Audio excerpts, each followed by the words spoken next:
What's up everybody, and welcome back. First of all, I want to again thank you all for the love and support you've been showing, because if you haven't noticed, we've grown by nearly 100 subscribers in the last 2 weeks, and it may not sound like much, but when you go from 1 something to 2, it feels like a lot. Thanks again, and help us keep the ball rolling to 500 and up. But today, I hope I have a special recommendation for you. I think I do, but at the time of recording this, there's only 1 chapter out. Today, I'm recommending the case in which streaming in another world led to the creation of a massive Yandere following. And I'm really excited about this because I love yanderes. I know they're not for everyone, but there's 1 chapter and it's worth at least reading 1 chapter. This is a comedy, fantasy, harem, and isekai written by Mion, based on the web novel. Kanata was reincarnated into a world of swords and magic and is obviously OP.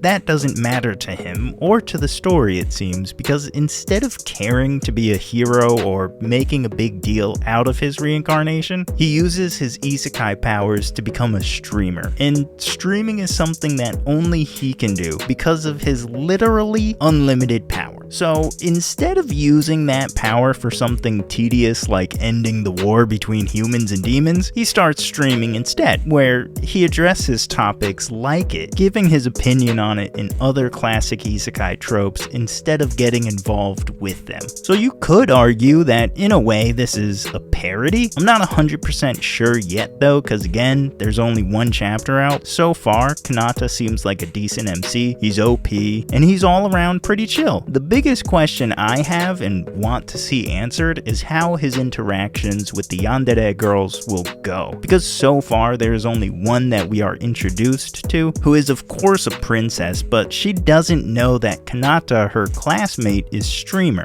Oh yeah, his streaming name is Streamer, which I don't know if it's a translation thing, but maybe it's different in the novel. Okay, so I was actually able to find chapter 2, and I can reinforce this recommendation even more now because it shows that every chapter isn't going to be the same scenario over and over, and it seems like there's actually gonna be real story to this. I don't know how far as story development outside of the harem, isekai, funny humor stuff, but story in the sense of they give the first princess a real backstory, and the reason why she falls in love with Streamer in the first place. So hopefully, not only will we get more backstory on the other girls that are going to be introduced, but the world itself. Because in chapter 2, we see the backstory of not only the princess, but we see some world building in itself, where the princess discovers that slavery exists because, I don't know, somehow she was the princess and didn't even know it, asks Streamer about it, and Streamer's like, well, if you're a real princess, why don't you do something about it? And she does, and she gets rid of slavery. So maybe this story is going to develop in a way where he unintentionally and through streaming is still the isekai OP hero of the world that saves the world, not through any actual action, but through streaming, and through, I guess, the power of the yanderes. Either way, I'm excited to read it, and I'm happy that there is actual character development and backstory for at least the princess, so I assume it's going to be for all the rest of the girls, and hopefully we get some for him as well.